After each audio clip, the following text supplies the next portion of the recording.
ಪ್ರೀತಿಯ ಮಿತ್ರ ವೀಕ್ಷಕರೇ, ನಾನು ನಿಮಗೆ ಒಂದು ಹೊಸ ಕಾರ್ಯಕ್ರಮವೊಂದನ್ನು ಇವತ್ತು ತೋರಿಸ್ತಾ ಇದ್ದೇನೆ.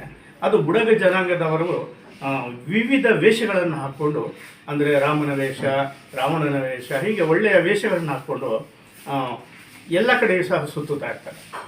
ದೇವರ ಒಂದು ಹೆಸರನ್ನು ಹೇಳಿ ತಮ್ಮ ಹೊಟ್ಟೆಯನ್ನು ತುಂಬಿಸ್ಕೊಳ್ಬೇಕಾಗಿದ್ದು ಇವ್ರಿಗೆ ಅನಾದಿ ಕಾಲದಿಂದಲೂ ಬಂದಿರುವಂಥ ಒಂದು ಸಂಪ್ರದಾಯ. ಆ ಒಂದು ಸಂಪ್ರದಾಯದಲ್ಲಿ ಅವರ ಹುಣಸೂರಿಗೆ ಬಂದಿರುವಾಗ ನಾನು ಅವ್ರನ್ನ ಭೇಟಿ ಮಾಡಿದೆ. ಇವರು ಮೈಸೂರಿನ ಬನ್ನಿ ಮಂಟಪದಲ್ಲಿ ಇದ್ದಾರಂತೆ. ಸುಮಾರು 20 ಕುಟುಂಬಗಳು ಇರುವಂಥ ಒಂದು ಮನೆ. ಅವರು ಮನೆ ಮನೆಗೆ ಹೋಗಿ ದೇವರ ನಾಮಸ್ಮರಣೆಯನ್ನು ಮಾಡ್ತಾರೆ. ನಾನು ಹೇಳ್ತೀನಿ ವೀಕ್ಷಕರೇ, ಉದರ ನಿಮಿತ್ತಂ ಬಹುತೇಕ ವೇಷಂ ಅಂತೇಳಿ. ಹೊಟ್ಟೆಪಾಡಿಗಾಗಿ ಒಬ್ಬರು ಕಾಯಕವನ್ನು ಮಾಡಿದ್ರೆ, ಇನ್ನೊಬ್ರು ಇನ್ನೊಂದು ಕಾಯಕವನ್ನು ಮಾಡಿದ್ರೆ, ಅದು ಅವರ ನೃತ್ಯ ಇದ್ದರೆ, ಇದು ಮೊದಲಿನಿಂದಲೂ ಅವರ ತಂದೆ ತಾತನ ಕಾಲದಿಂದಲೂ ನಡೆದು ಬಂದಂತಹ ಸಂಪ್ರದಾಯವನ್ನು ಅವರು ನಡೆಸ್ಕೊಂಡು ಬರ್ತಾ ಇದ್ದಾರೆ. ವೀಕ್ಷಕರೇ, ಬನ್ನಿ ಈಗ ನಾವು ಅವರನ್ನು ಮಾತಾಡಿಸೋಣ. ಅವರ ಹೆಸರೇನು, ಎಲ್ಲಿಂದ ಬಂದಿದ್ದಾರೆ, ಏನು ಮಾಡಿದ್ದಾರೆ ಅಂತ ಅವ್ರ ಬಾಯಲ್ಲೇ ಕೇಳೋಣ. ನಾನು ನಿಮ್ಮ ಪ್ರೀತಿಯ ಲೋಕೇಶ್ ಬಾಬು ತಮ್ಮನ್ನು ಕರ್ಕೊಂಡು ಹೋಗ್ತಾ ಇದ್ದೀನಿ ಒಂದು ಒಳ್ಳೆಯ ವಿವಿಧ ವೇಷವನ್ನು ಧರಿಸುವಂತಹ ಆಂಜನೇಯನ ಪಾತ್ರಧಾರಿಗಳ ಬಗ್ಗೆ. ರಾಮನಾಮ ತರಣನಂದರಾಮ ಪರಮಾತ್ಮನ ಜಾನ ಒಂದು ರಾಮ. ಈ ದೇವರ ನಾಮ ಪರಶಿವನ ಜಾನ ದೇವರಾಮ. ಚಂದ್ರಕಾಂತ ಚೆಲ್ಲಿದ ರಾಮ, ಝಮುಗಂತ ಬಯಸಿದ ರಾಮ. ಸುಗ್ರೀವ ಸಾರಿದ ರಾಮ, ತಾಯಿ ಸಬರಿ ಹೇಳಿದ ರಾಮ. ಅರಿಯರು ಒಂದೇ ಎಂದು ಸಾರಿ ಸಾರಿ ಹೇಳಿದ ರಾಮ. ಇದೇ ರಾಮ ಪರಮಾನಂದ ರಾಮ, ಪರಮಾತ್ಮನ ಜಾನ ಒಂದು ರಾಮ. ಈ ದೇವರ ನಾಮ ಪರಶಿವನ ಧ್ಯಾನ ದೇವರ. ಎಲ್ಲರಿಗೂ ನಮಸ್ಕಾರ. ನಾವು ಅಪರೂಪದಲ್ಲಿ ಬಂದಿದ್ದೀವಿ. ನಾಡಿದ್ದವರು ಅಪರೂಪದಲ್ಲಿ ಕಲಾವಿದರು ವರ್ಷ ಮಾಡ್ತಾ ಇರ್ತೀವಿ. ಶಿವರಾತ್ರಿಗೆ ಅಂತ ಮಾಡ್ತೀವಿ. ಪರಂಪರೆಯಿಂದ ಬರ್ತಾ ಇದೆ ಕಲಾವಿದರು. ನಮ್ಮ ದಿನಕಾಲ ಅಂದರೆ ಇವಾಗ ಅಂದರೆ ಅಪರೂಪದಲ್ಲಿ ಕಾಣಿಕೆ ಇಸ್ಕೊಂಡು ಹೋಗ್ತೀವಿ. ನಾವು ನಾಡಿದ್ದವರು ಅಂತ ಏನೋ ಕೊಟ್ಟಿದ್ದು ಇಸ್ಕೊಳ್ತೀವಿ, ಇಲ್ಲ ಅಂದರೆ ಹಾಗೆ ಹೋಗ್ತೀವಿ. ಅವ್ರು ಏನು ಕೊಡ್ತಾರೆ ಅದು ಇಸ್ಕೊಳ್ತೀವಿ. ಸ್ವಾಮಿ, ತಮ್ಮ ಹೆಸರು? ನಮ್ಮ ಹೆಸರು ಉಮೇಶ್. ಎಲ್ಲಿ ಅವರು ಉಮೇಶ್ ಅವರೇ? ಇಲ್ಲಿ ಮೈಸೂರ ಬನ್ನಿ ಮಂಟಪ. ಬನ್ನಿ ಮಂಟಪ. ತಾವು ಎಷ್ಟು ಜನ ಇದ್ದೀರಿ? ನಾವು ಇಲ್ಲ ಅಂದರೂ ಮೈಸೂರಲ್ಲಿ ಬನ್ನಿ ಮಂಟಪದಲ್ಲಿ ಇಲ್ಲ ಅಂದ್ರೆ ಒಂದು 20 ಮನೆಗಳಿದೆ. ಹೌದಾ? ಎಷ್ಟು ವರ್ಷದಿಂದ ಈ ಒಂದು ಕಾಯಕವನ್ನು ಮಾಡ್ತಾ ಇದ್ದೀರಿ ತಾವು? 20 ವರ್ಷದಿಂದ ಮಾಡ್ತಾ ಇದ್ದೀವಿ. 20 ವರ್ಷದಿಂದ. ತಮ್ಮ ತಂದೆ ತಾಯಿಯವರು? ಎಲ್ಲ ಇದೆ ಮಾಡಿದ್ದು ಪರಂಪರೆಯಿಂದ ಮಾಡ್ತಾ ಇದ್ದೀರಿ. ಎಲ್ಲ ಅದೇ ಮಾಡ್ಕೊಂಡು ಬರ್ತಾ ಇದ್ದೀರಿ. ಸ್ವಾಮಿ, ತಾವು ವರ್ಷದಲ್ಲಿ ಎಷ್ಟು ತಿಂಗಳು ಈ ರೀತಿಯ ಒಂದು ದೇವರದು ನಾಮಸ್ಮರಣೆ ಮಾಡ್ತೀರಿ? 2 ಹಬ್ಬಗಳಲ್ಲಿ.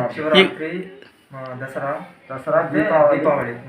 ಹೌದಾ ಸ್ವಾಮಿ? ನೀವು ಗುಂಪಲ್ಲಿ ಹೋಗ್ತೀವಿ. ಹೌದಾ? ಏನಾದರೂ ನಾಟಕ ಇದ್ರೆ ನಾಟಕಕ್ಕೂ ಹೋಗ್ತೀವಿ.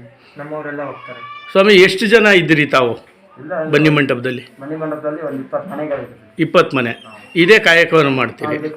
ಯಾವ್ಯಾವ ವೇಷ ಹಾಕ್ತೀರಿ ಸ್ವಾಮಿ ತಾವು?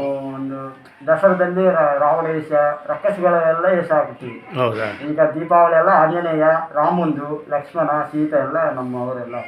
ಹೌದಾ? ಕಳೆದ ತಿಂಗಳು 22ನೇ ತಾರೀಕು ಅಯೋಧ್ಯೆಯಲ್ಲಿ ರಾಮ ಮಂದಿರ ಆಯಿತು. ಆವಾಗ ತಾವೆಲ್ಲಿ ಎಲ್ಲಿದ್ರಿ? ನಾವು ಮೈಸೂರಲ್ಲೇ ಇದ್ದೀವಿ. ಮೈಸೂರಲ್ಲೇ ಇದ್ರಿ. ಆವಾಗ ತಮಗೆ ಭಾಳ ಬೇಡಿಕೆ ಇತ್ತು ಆಂಜನೇಯನ ರೂಪ ಆಗ್ತಾರೆ ಅಂತ.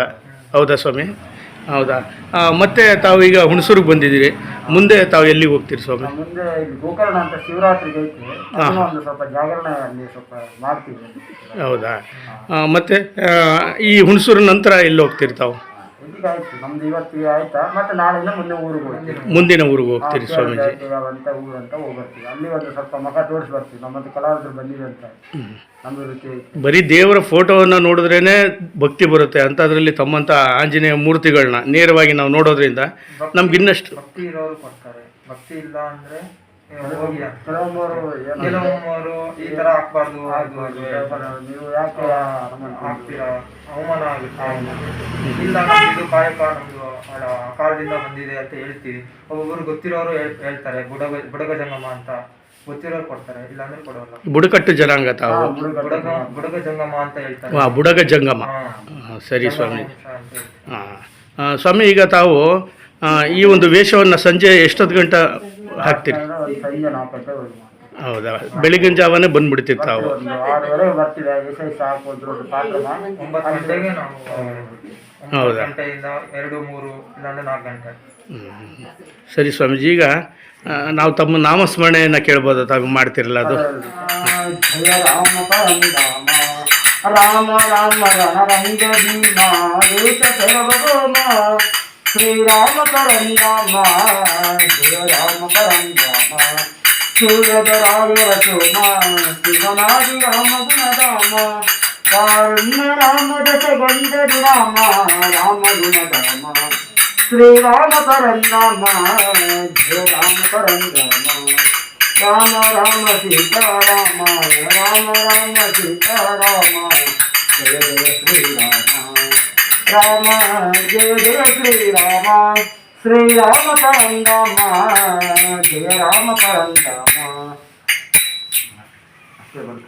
ಹೆಚ್ಚಿನ ವಿಡಿಯೋಗಳಿಗಾಗಿ ಮಿತ್ರರ ಮಿತ್ರ ಚಾನೆಲ್ ಅನ್ನು ಸಬ್ಸ್ಕ್ರೈಬ್ ಮಾಡಿ, ಬೆಲ್ ಐಕಾನ್ ಒತ್ತಿ.